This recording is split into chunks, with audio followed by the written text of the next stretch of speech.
So guys, today we'll be looking at some higher probability setups. I hope you guys watched the part 1 of this video. So let's start. So let's start from the beginning. So what is the D1 bias? A D1 bias is a candle on the daily time frame that tells us what can happen in the next day or the next few days. So D1 bias is basically a daily time frame candle. So what type of D1 biases do we look for? Which is an engulfing candle, an SFP on the daily time frame, or a pin bar. Of course, I'm going to give you guys some examples on this, and if you guys want to do your own research, you can go ahead and do so. These are pretty widely used, so you'll find insane amount of YouTube videos on this. So I have covered all of these daily biases in this chart. This is part point on the daily time frame. So this is an exercise for people that already know this stuff. So I want you guys to point out all the D1 biases that I just mentioned: engulfing, SFP, and pin bar. So on the daily time frame, let's start with engulfing candle first. So where can we see an engulfing candle? So what my definition of an engulfing candle is, for example, let's say this is a candle. My definition of an engulfing candle is this: it should be bigger than the previous candle in both ways, from the downside and from the upside. That's what I call an engulfing candle, from both sides. Remember that.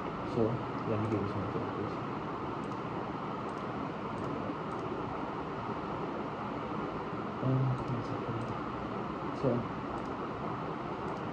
So let's get on. So let's look at an engulfing candle. So as you can see here, this is an engulfing candle right here, as you guys can see. Why? Because this takes the high out and the low out of the previous candle, of this candle. That's also an engulfing candle. And look what happened the next day. You gotta move to the downside. That's what we're looking for. Now let's look at an SFP on the daily. So SFP, you guys might be looking at here, but for this example, I have taken this. So SFP is this. This SFP, we have 20% move on this candle straight to the upside. Look at these highs. This is also an SFP, but you want to look for huge swing points considering SFPs. So only this is an SFP. This is not an SFP for me at least. It worked, but I wouldn't take that 10 times out of 10. I would take this 10 times out of 10. So I also have a video on SFP, swing failure patterns, which work great on the daily time frame. So as you guys can see, this closed above, and it took all the liquidity out. It took all the stops out from here, and then this candle again took the stops out from here and then went down. That's how you erase all the liquidity and then go straight here. Now let's look at what pin bars are. I'm sure you guys must know from the name what pin bars are, but I'll draw it here and give you an example. So a bullish pin bar and a bearish pin bar looks as follows.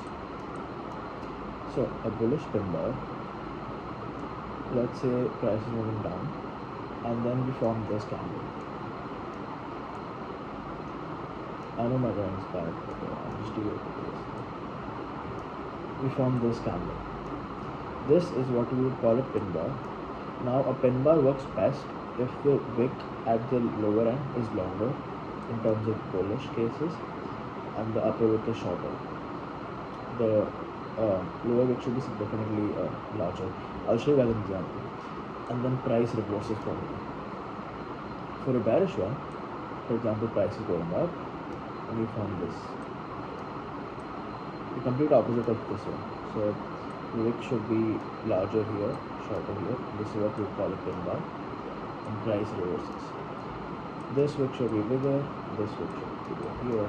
That's why it's a bullish one, that's why it's a bearish one, right? So for example here, we can see bullish pin bars, two of them right there, right? And then what happened is price reversed humongously. So it's like from point 0.8 to almost I think it doubled. So you would have made a 100% gain. Right? So these are all the bars. This was one. These are the pin bars. Two. This was the SFP. And three. This was the sorry. Three. This was the engulfing candle. This was the SFP and this was the pin bar. Right. So moving on to the actual setup now.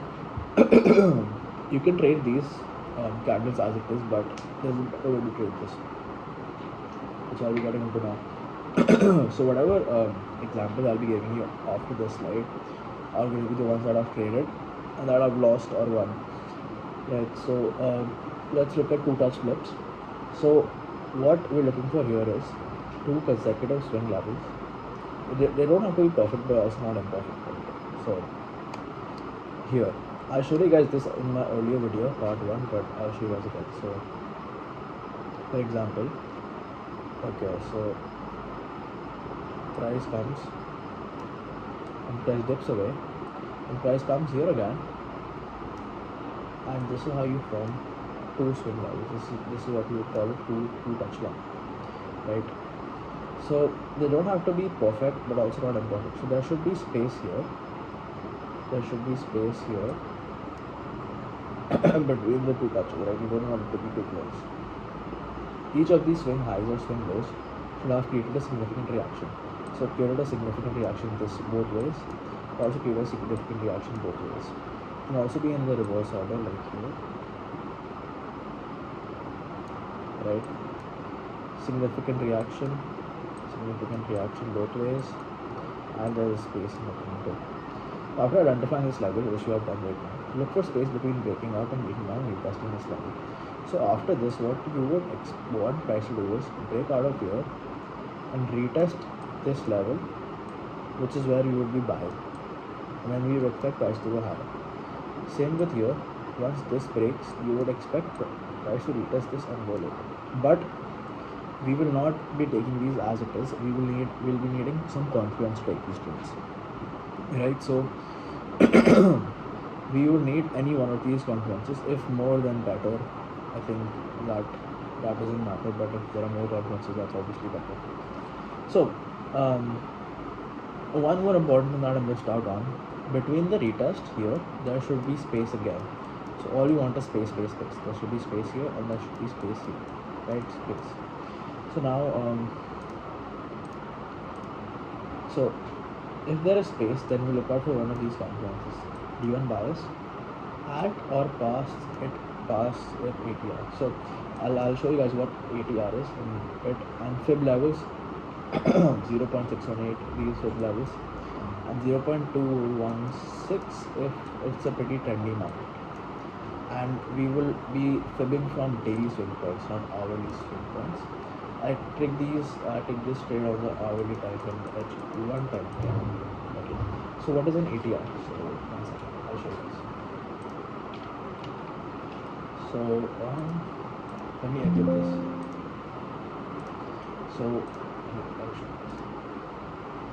So this is what an ATR is. ATR is the average true range that price moves in a day. So this is taken based on the last 20 days. So price on an average moved this much in Bitcoin over the past 20 days. So this much. So it's almost like the 5,000 range. So this is the ATR indicator that I use.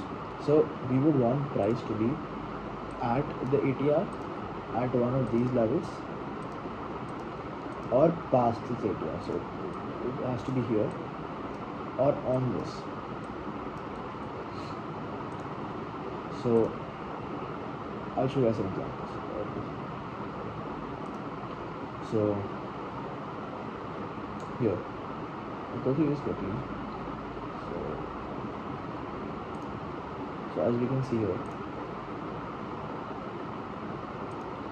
we had 2 touch level here, 1 touch, 2 touch, significant reaction on both the levels. Then it broke down and retested this, right? And also notice that from here to here is a swing point, right? So when you fib from here to here, then you get a level here. So that is your confluence. So this is one confluence, and we have an ATR somewhere here as well, right? So another confluence.